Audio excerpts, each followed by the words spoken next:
Yo, what's going on, guys? Crispy Flakes here. Welcome to Extra Crispy. For today's video, guys, we got one off-season trade idea for every NBA team. So as we go through these, I'm going to rate them on a scale from 1 to 10, 1 being the best. No, wait. 1 being the worst and 10 being the best out there, man. So y'all let me know your favorite team's rating in the comment section below. Do you guys like the trade that's being presented by Bleacher Report? Or is it a bitch-ass trade, guys? Before we get going on today's video, you guys don't mind dropping that like and, of course, subscribing if you're new to the channel. Here we go, man. So the first one we have is the Atlanta Hawks. This is going to be the 2020 first overall pick traded to them in exchange for the number 6 pick and DeAndre Hunter. Okay. So this is actually pretty interesting, man, just because, like, obviously, you know, a guy like Anthony Edwards is not going to fall to the Hawks at that 6th spot. But at the same time, I actually think it's like a W for the Timberwolves because they don't really need Anthony Edwards. Like, Malik Beasley was pretty solid for them last season, and they definitely need like a power forward, like an Obi Toppin. I think they would definitely be able to get that 6th spot. And also they get, DeAndre Hunter, who is a pretty solid small forward himself, very versatile. So I actually like the trade for both sides. I'm going to say for the Hawks, you know, they could find a replacement for Hunter. Like, they could go out there and get, like, a good, solid, like, veteran or something like that. That'd work out pretty nicely. Even start Cam Reddish at that 3 spot. I'm going to say it's a 9 out of 10, guys. It's 9 out of 10 for both sides. I do like this trade. Okay, next up, Boston Celtics. We got Jarrett Allen for Robert Williams, Carson Edwards, and the 2021 first-round pick, which is lottery protected. Okay, so for the Celtics, once again, a pretty solid trade, you know, because Jarrett Allen is pretty much already what Robert Williams could become. Now, like Williams has been looking good for the Celtics, but he's definitely going to be like that type of Jarrett Allen center out there, playing on the inside, bring you some interior defense, you know, score off some lobs and stuff like that. It just kind of gives the Celtics a more finished product, and it gives, you know, the Brooklyn Nets, it's like they have DeAndre Jordan for the starting center spot for right now anyways, so they could, bring Rob Williams up and coming. Carson Edwards, I think, has potential to be a really solid backup point guard in the NBA. Might even be an opportunity for them to trade away Spencer Dinwiddie for something and just have Carson as the backup point guard, although I'm not too sold on that quite yet. And also, draft picks are always nice, too. So, yeah, once again, pretty solid trade for both sides. I'm going to say for the Celtics, I still think Robert can be pretty solid. So, you know, you are giving up 2 other assets for a guy that, you know, is more of a finished product, but who knows what Robert could become. I'm going to say it's like a 6 out of 10. Like, it's not like a bad trade, but it's not the greatest trade either. Okay, next we got the Brooklyn Nets getting Blake Griffin for Spencer Dinwiddie, Taurean Prince, and Garrett Temple. So obviously, you know, Blake Griffin is coming off a very, you know, bad injury-riddled season. Just like, you know, Kevin Durant was injured and Kyrie Irving, so he fits right in that little trio. But, people do want to forget that Blake Griffin, before his injury, he was shooting a career high from 3. His handle looks a lot better out there. Like, him as a third option, like, he was an all-star power forward. He was coming off his best season in his entire NBA career. So if he can become that again, this would be an absolute steal, because Dinwiddie is going to have to be a backup point guard again to Kyrie Irving. Taurean Prince is not all that special, and Garrett Temple's not all that special. The team does need a power forward. Obviously, taking on the salary is not great, so it could backfire, you know, assuming he does get injured again, which might actually happen. So I'm going to say a 5 out of 10, because if it is great, you know, if it doesn't work out, it's a great trade, but at the same time, it has just as much risk as reward. So 5 out of 10 for this one. Okay, Charlotte Hornets, we have the 2020 number 21st overall pick, 2020 second round pick, J.R. Smith and Al Horford, in exchange for Terry Rozier and Cody Zeller. This is not a good trade. Al Horford's not going to help the Charlotte Hornets at all. Like, yeah, getting draft picks is nice, but like Terry Rozier's contract, based off how he played last season, is actually not that bad. Cody Zeller is fine. He's not old, like Al Horford is, or washed up, and you know, you're gonna be locking that salary for 3 years, man. So to only get a 21st overall pick for that, it's just not really worth it. That's a bad trade. That's like a 2 out of 10. That's really bad. Okay. Chicago Bulls get the number 1 overall pick and James Johnson in exchange for the number 4 overall pick, a second round pick, Thaddeus Young and Chandler Hutchinson and Daniel Gafford. Not really a good trade once again, just because at that number 1 spot, there's not like a solidified player that the Chicago Bulls absolutely need. Like, LaMelo Ball is great. You know, they don't need Anthony Edwards. They already got Zach LaVine. Even like Kobe White, like, I'm fine with Kobe coming off the bench, but he could also be your starting point guard. But I mean, like, if there was like this solidified absolute number 1 option that they absolutely needed from the draft, then I would say go for it. But I think number 4, it's like you could still maybe get like an Obi Toppin or a Denny Avdija or like a Killian Hayes, somebody like that, which I think would be completely fine for the Chicago Bulls, given the circumstance. It's not really an extremely deep draft, but there is a lot of talent on the board. So yeah, this is giving up way too much, man. It's just like, it's not worth it to trade up in the draft like that. I mean, James Johnson would be fine too for the team, but yeah, whatever.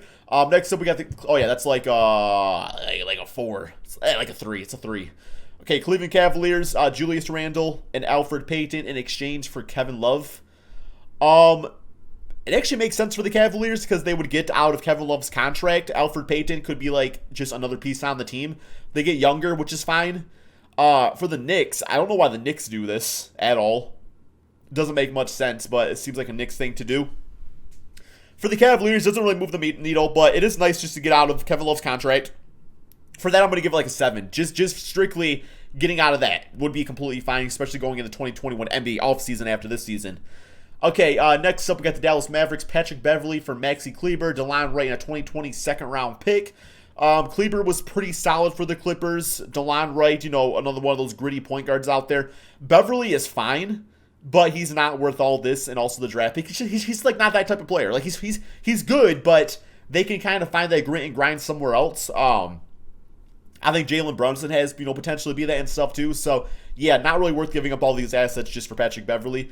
I'm gonna give it like a 3. Okay, next up, Denver Nuggets, Derek White for the 2020 number 22 overall pick, Keita Bates-Diop and Monte Morris. I like Monte a lot. Derek White always seems to have like 1 or 2 big playoff games, and then he was kind of dormant for the rest of the season. Like he was fine, but nothing special. For me, I'd rather have Monte Morris. And you got to give up picks? Yeah, I'm not doing that trade. It's a 1 out of 10. All right, we got my Detroit Pistons. So we get the number 4 overall pick, Chandler Hutchinson and Luke Cornett, in exchange from the Chicago Bulls for the number 7 pick and Derrick Rose. So obviously trading up to the number 4 would help out a lot in the sense of just getting like that more sure thing. But with that being said, with how the way the draft is going to be, I'm not so sure the Pistons would not be able to get the player they want at 7th or at 4th. Like I feel like they could still get their guy. Chandler would give them a nice little small forward. Luke Cornett, he would probably not play. It would be cool for the Bulls to get Derrick Rose back on their squad and stuff. I mean, Derrick Rose is going to be gone after this season anyway, so it does mean trading up for the draft pick. I guess I will do it, but once again, I don't really think it moves the needle all that much. I'm probably going to give it it's like a 5 out of 10. Nothing special, but it's fine. It's fine, I guess. Golden State Warriors, Dennis Smith, Taj Gibson for a 2020 second round pick. That is I'm going to say a 10 out of 10 trade, guys. That really is, because Dennis Smith really does have good potential still going back to his Dallas Mavericks days. Obviously, he had some personal issues on the New York Knicks going on in his life. But I do think, being in a winning culture like the Warriors would do, great things for his confidence. Learning behind Steve Kerr, Steph Curry, guys like that's going to be fantastic. Taj Gibson gives them a good, veteran on the team, and it's only for a 2020 second round pick. It's worth the risk. That's a 10 out of 10, man. Houston Rockets. Al Horford, 2021 first-round pick, and a 2021 second-round pick for Eric Gordon, Daniel House, and Austin Rivers. Interesting. Once again, man, Al Horford would fit in that small ball type of lineup. I mean, he's a center, though, so it's not really small ball anymore, but he does fit in what they do with their offense, so that would be nice. Getting some draft picks would be solid, but once again, you are locking yourself into James Harden, Russell Westbrook, Al Horford for the next 3 seasons. So that's not great. Eric Gordon, tends to have injury issues. I do feel like he could be a replaceable player. Daniel House was fine this season, nothing special. Austin Rivers could also be replaced. I'm giving the draft picks kind of makes it worth it in my opinion here, man. So I'm going to give the trade like a 6 out of 10. It would be nice to see them shift over to a center, but not really in a full-type center. It's not going to be like getting like a Andre Drummond or Clint Capella. Like Al Horford would still work with what they're doing out there. So I give him a 6 out of 10 just for that.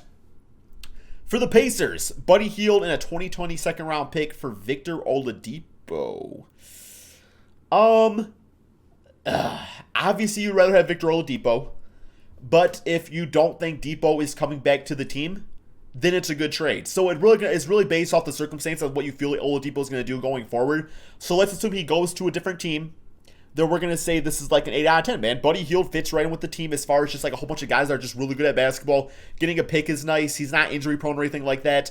Now, if Depot wants to stay and you do this trade, then it's stupid. But yeah, assuming Victor Oladipo is going to leave and is gone after a season, you could do a lot worse than this, man. This is not a bad little trade, to get something back instead of just letting the guy walk away. Clippers, we got Miles Turner for Zubac, Landry Shamet, Ronnie McGruder, and a 2020 second-round pick. Once again, like a 5 out of 10, Miles Turner does work with the Clippers, but you are giving up quite a few assets out there, like Zubac and Montrez. What they got going on is pretty nice. Landry Shamet has really good potential still. Picks are always nice. If Montrezl Harrell were to leave the team, I would be a little bit more for it because then you do have more of a sure thing at the center spot. But if Montrez is staying, it's kind of stupid. So assuming Montrez is leaving the team and getting signed elsewhere, then I would probably do this trade. I'm going to give it like a 6, like a 6 out of 10. For the Lakers, we got Gordon Hayward for Danny Green, Kyle Kuzma, KCP, and a 2023 second round pick. Kind of indifferent about this one, man. Gordon Hayward can play multiple positions, but, quite frankly, you probably want him at that small forward spot. You could run a lineup with LeBron at the 3, Gordon, or even LeBron at the 4, Gordon at the 3, and then Anthony Davis at the center position, but AD would need to suck it up and decide to actually want to play center, which he doesn't often want to do. He did do it for the Houston Rockets series, man, and it worked out pretty nicely, but I'd much rather them just kind of stick with what they have and try to get some guard help this offseason. I think that's probably a better route. So I don't really like this trade that much, man. It's like a 4. I mean, Gordon's nice and everything. I just don't think he fits in. It's going to be the same case as like Kyle Kuzma, where it's just like awkward fits can lead to like regression. For the Memphis Grizzlies, we got Zach LaVine for Brandon Clark, Dylan Brooks, Grayson Allen. No, that's a 1 out of 10, man. I love Zach LaVine. I think he's very underrated. But you are giving up a lot of what made your team great last season, man. Like, Dylan Brooks was really solid. Brandon Clark is one of the best young players in the NBA. I'm not giving up all that for Zach LaVine. I'm really not, man. I'd rather have the depth, rather have these guys that work around Ja Morant, as opposed to that guy that might take away from Ja Morant. It's a bad trade. I would say it's probably pretty good for the Chicago Bulls. Like I said, it's not disrespectful towards Zach LaVine. It's more about team fit. And what you're giving up to. For the Miami Heat, we got Joel Embiid for Bam Adebayo, Kendrick Nunn, Iguodala, Kelly Olynyk, 0 out of 10, man. 0 out of 10. Bam Adebayo wasn't running for most improved player. Kendrick Nunn is a 15-point per game undrafted prospect that came out of nowhere. Iguodala, he's fine. Kelly Olynyk was a pretty solid backup center. Also, none of these guys are injury prone. Maybe Kendrick a little bit, but not too bad. No way in hell I'm doing this, man. This is 0 out of 10 every single time. This is a bad trade. Milwaukee Bucks, we got they're going to get CJ McCollum for Dante DiVincenzo, George Hill, DJ Wilson, Ersan Ilyasova, number 24 overall pick, and 24 first round pick. Yes, I will do this trade, man. This is a 10 out of 10 trade. This is a trade where it's like really the only big time asset you're giving up is Dante, because the rest of these guys are either, kind of bust like DJ Wilson or just not really doing anything yet. Picks are always nice, but you're also giving up 2 older players. Definitely doing this trade here, man. Like to me, this is a move to Giannis saying, hey, we want to keep you around, bro. So you got CJ who can handle the basketball. Chris Middleton and Giannis, what I like about CJ McCollum, he can have those 30-point games out there. So it's like if Giannis is off or injured or, just having foul trouble, you have somebody besides Chris Middleton to count on. And I actually much rather trust CJ as like a go-to scorer for a game or two than I would Chris Middleton in those situations. So this is a fantastic trade, man. It's a 10 out of 10 every single time. Next up, we got the Timberwolves. The number 4 pick and Lauri Markkanen for the number 1 pick, Josh Okogie and Jake Layman. Okay, so I'm kind of leaning towards not a good trade, just for the mindset that, getting Lauri, I don't really know how he fits into the team. I guess it would be a little interesting if they got Lauri Markkanen at that 4 spot alongside Cat. That would be interesting if they use that number 1 or that number 4 pick to get Denny Avdija, because they do kind of need a small forward, right? I can't think of who their small forward is. I could not just be thinking of the person, though. But, yeah. It's actually an interesting trade, man, if you really do think about it. You get the sure thing with Lauri. For the Bulls, I don't know exactly why they would do it. But for the Timberwolves, assuming they get Denny Avdija for the 3 spot, I'd probably do that trade because at this point, Obi Toppin wouldn't make a lot of sense. They still wouldn't need a point guard. So, assuming they get Denny for that 3 spot, guys, solid trade. I'm going to say 9 out of 10. I actually do like this one after thinking about it a little bit. For the Pelicans, we got Miles Turner for J.J. Redick and Josh Hart. 10 out of 10. I've been saying forever, man, that the Pelicans need to get a guy like Miles Turner. I feel like he'd be the perfect fit alongside Zion at that center spot, being able to space the floor, play some defense and stuff. I don't really know why the Pacers do this because J.J. Redick's old. I mean, Josh Hart's, I guess, a nice little young asset, so that would be interesting. But, yeah, I would do this trade if I was the Pelicans. I don't think the Pacers would do it, though. 10 out of 10, I think I said. For the Knicks, we have the number 1 pick, James Johnson, for the number 8th pick, 2021 first-round pick from the Dallas Mavericks, Frank Ntilikina, and Taj Gibson. T-Wolves would not accept this trade. They just wouldn't. But for the Knicks, it's a 10 out of 10 because, yeah, there's no way that the T-Wolves would accept this. For the OKC Thunder, we have Gary Harris, Will Barton, and Monte Morris for CP3. I like that, man. You get some nice depth. Gary Harris is fine. I feel like he would fit out pretty nicely, alongside Shea Gilgeous.